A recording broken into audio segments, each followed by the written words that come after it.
Funny story. I uploaded the first video, and within the first about three. Okay, stay lit, please. Within about the first 3 seconds of it being uploaded, every single studio claimed their part of the movie. So that was cool. So now what I'm going to do is, if I ever use footage, it's going to be shrunken down, probably in the corner, or if I take a full screen, I'm going to flip it and I'm going to put some disgusting filter over it, and it's going to look like shit. That's what I have to do. What? Yeah! My video is not a replacement for watching the movie. I barely use clips from the movie. I use one scene, if that, from any of the movies. I think Climax, I had 2 scenes playing here. I used 1 scene in the review. I had the same scene from Drive playing here as I did in the review, and I had the same scene from Under the Skin playing here as I did in the review, except for the train bit. Not an excuse. I get it, and not another avenue to watch the film. Well, anyway, welcome back to the watch list. I have not super detailed notes, but more of a script than last time, so let's see how this one goes. First movie I'm going to cover, there's no footage of it online, so I'm going to have to use a trailer, so hope you like it. The first movie I'm going to cover is Green Room. Should have looked up how to pronounce the director's name. Hold on. Alright, so the first film we're going to cover is Green Room, directed by Jeremy Saulnier. Saulnier. Jeremy S. Basic plot is it's a punk rock band, and they go to play a show at a bar because they need to do like a show on their way to get to their main act, because it seems like they're going to like a main concert, but they need like gas money to get there, so they do one show in between to get some money to get to their main act. And this venue just happens to be a Nazi bar, and wacky hijinks ensue, as you can imagine. It's basically then they witness a murder and then are locked in the green room, and they're held hostage there, so that way they don't say anything. And it's a very intense film. Most of the cast dies. Like, I was impressed that, like, they don't really build up any character to be a main character, but they kind of have, like, your staples where you're like, okay, you could probably be the main character. And that character just dies. Like, just straight up. Like, it just doesn't... It's hard to get attached... It's hard to get attached to anybody because you don't know which one's going to die. It's kind of nuts, and I really liked that. The gore, while being pretty quick, when it's on screen, it gets a very visceral reaction out of me. There's a scene where one of the characters named Pat, he puts his hand outside the door, and they're like hitting at him, and when he pulls his hand back in, it's like dangling by a thread, and it's like disgusting, and it looked so good. They cut a dude's stomach open from like the bottom to the top, and that was like just gnarly. I really liked this film. The only complaints I really have about it are like, there's a tint to it, like, it's called Green Room. Hold on a minute. Chris Stuckman, get out of my review. Just kidding. My only complaint with the film is I get, like, it has a tint to it, and I get that it's called Green Room, and I think it was a stylistic choice to make everything kind of tinted green. Like, wherever the footage is, if I haven't fucked with it too much, you should be able to see that, like, everything is tinted very green, and it's fine, but it gets distracting after a while. And I don't know, there was just something about it where it was just like, But I mean, other than that, I really enjoyed it. If you like intense, like, hostage situation movies and like visceral gore kind of movies, this is a really good movie, and I highly recommend it. It's on Netflix as of this recording, which it's March 16th, 2020. So it's on Netflix as of this recording. Give it a watch. I highly recommend it. Oh, and I give it 4 stars out of 5, I think is what I gave. Yeah, I give it 4 stars out of 5 on Letterboxd. Again, you can follow my Letterboxd in the description. Follow my Twitter as well in the description. So the next film we're going to talk about, since I mentioned it in the last review, and I figured it should get a follow-up here, is the film Irreversible from 2002. I don't know how to start with this one. It's one of those movies that's really hard to watch. It's not because it's poorly shot or poorly anything. I think it's a fantastic movie. It's just the subject matter at hand is very difficult to discuss with people, especially in in an environment like this, because YouTube is not going to like this very much.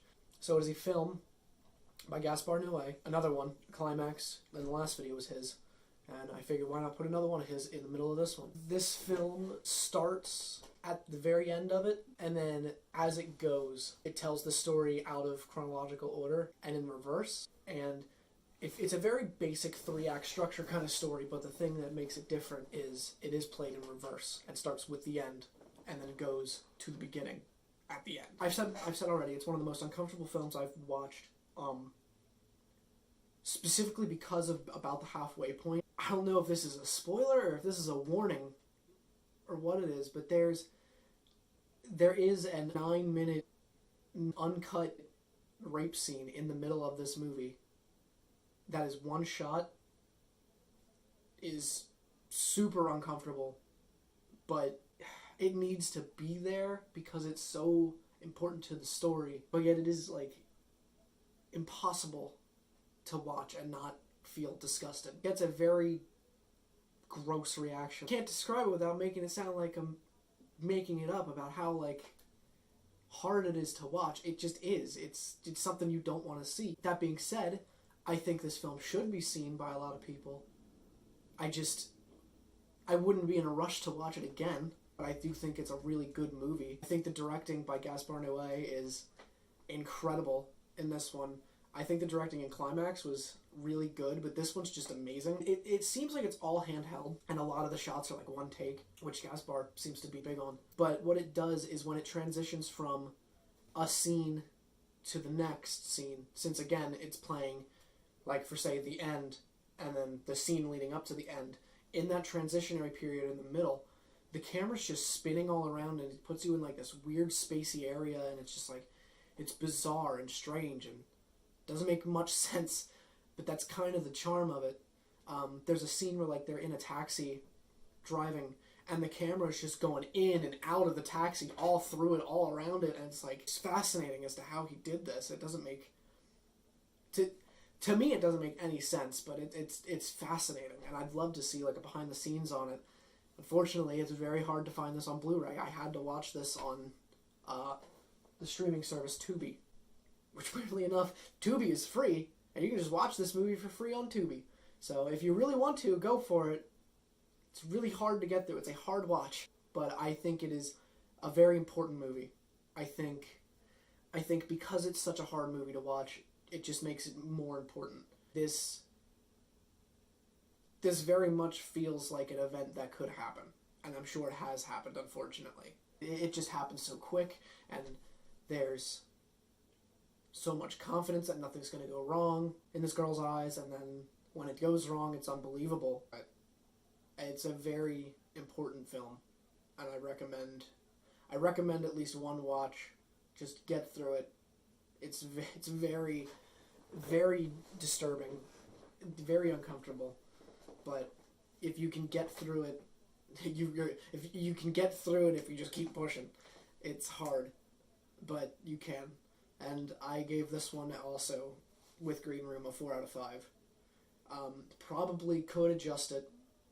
I don't think there's anything wrong with this film, but I kind of just gave it a 4 just because of my own personal feelings on it. I thought it was great, but I don't know, I just didn't want to give it a 5 because it's so uncomfortable and gross, but it could move up to a 5. It probably will move up to a 5 in about a year or so, with more thinking on it. But as for now, it sits at a 4 out of 5. Very good movie. I highly recommend it. And the last film we're going to talk about, after talking about such a heavy topic as that, as Irreversible, is a classic. We're going to talk about Freddy Got Fingered. This movie is terrible. It's awful. It's directed by Tom Green, and it stars Tom Green. He's the main character. He plays Gord. A common misconception that I went into this thinking is Tom Green played Freddy. No, Freddy's his brother. And in one scene, halfway through the movie, he tells a therapist that his dad fingers Freddy. It happens in one scene, and one scene only, and that's where the movie gets its title from.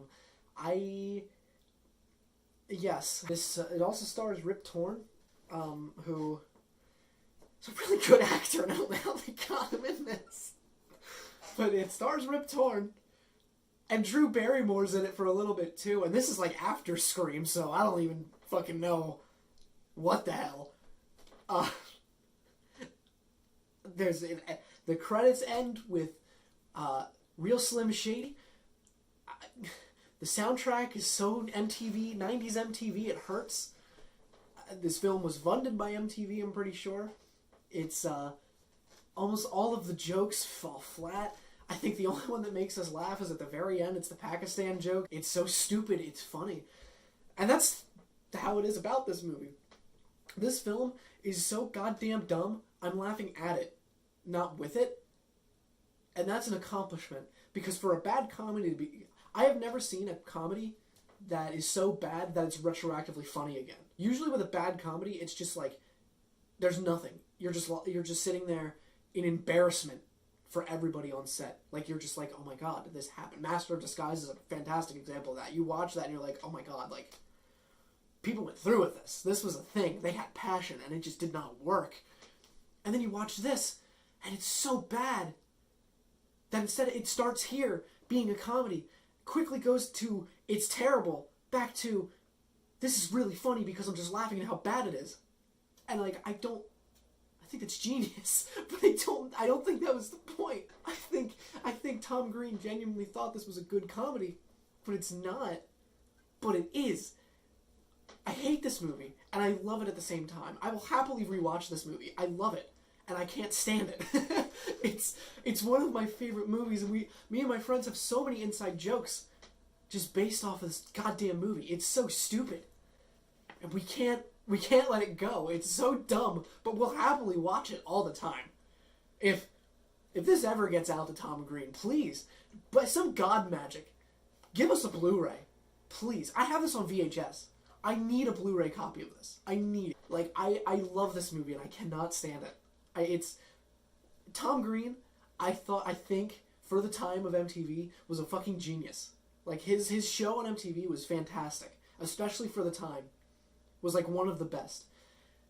And then he makes this movie, and oh boy! This film has footage of his cancer surgery on his, I don't even know what cancer he had. Shit! Hold on! Damn it! My keyboard! This goddamn film shows footage in the background of Tom Green's testicular cancer operation. It's offensive, and it doesn't care. Like, the scene where he finds a dead deer on the road and just decides to wear it. He guts it and just wears it. There's a lot of animals getting jerked off, too. There's an elephant, there's a horse. I'm sure there's more, I just don't remember, because I'm too scarred. There's a lot of animals getting jerked off. There's just, I love this movie. It's terrible. But, like, it's so bad, but all of our friends just love watching it. Like, it's one of those things. Please, give me a Blu-ray. I need it. I need it so bad. My love for this movie does not change the fact that this film is terrible. This will only be funny to a select few people. My girlfriend fucking hates this movie. But me and my dumbass friends, we love this movie. Like, we're fucking stupid. She is way smarter than any of us. And she hates it. And I understand. But goddamn, we love it. So, it's going to resonate with a very few select people, but those few select people, you're going to have the time of your fucking life. I give this movie a 1 out of 5. It's fucking terrible.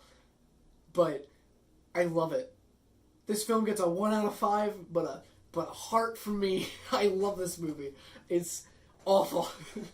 But yeah, I think that about does it for this episode of the Watchlist. I'm hoping this one seems more streamlined and a little better. I'm hoping this one seems more streamlined and a little better. I'm hoping with every video I can improve on at least one more thing. Next video I should have a desk instead of whatever the fuck's going on over there. And I'm also, next month, I'm gonna get a webcam, and then when I get a webcam, when I get a webcam, I can actually use this microphone to record, because syncing up audio with this and the computer is gonna be a bitch, but syncing it up with a webcam and this is gonna be much easier. In the last video, during the under the skin portion, if you heard my voice sound way better, like, well, not any better because it's still my voice, but if you heard my voice sound better than it usually does, that's because it wasn't using the phone's microphone, it was using that microphone, and I put a sock over it because the pop filter, I can't find it. It's here somewhere, but I cannot find it. That's gonna do it for this review. I hope you enjoyed. Please give me a follow on Twitter, give me a follow on Letterboxd, and leave the like, comment, subscribe thing. You know what to do there. It's dumb, and I hate asking for it, but it helps the channel. It helps the channel grow, and you know what? I have a lot of fun doing this, and I'd love to see it get somewhere, but we'll see. We'll see how that goes. Well, thank you for watching. This has been the Watchlist, and yeah, I'm out. Oh, one more thing before I leave, I forgot. When I get a webcam, I am gonna do reactionary videos to bad movies. First up is the goddamn Fanatic. I'm so pumped to watch the Fanatic. It's finally on Amazon Prime. I'm gonna watch that bitch, and we're gonna react to it together, and I cannot wait. It's gonna be fantastic. It's gonna take me so fucking long to edit, so I apologize for how long that's gonna be, because I'm only gonna do that, like, next month. So I'm only gonna film it next month, and it's gonna take me forever to get that out, just because my life is so busy. But it's gonna come out, and I can't wait to watch that goddamn movie, because it's gonna be terrible. Alright, that's actually it. That's it. Thanks for watching. You're fucking fired! What is this, your dad? I know this is little Timmy.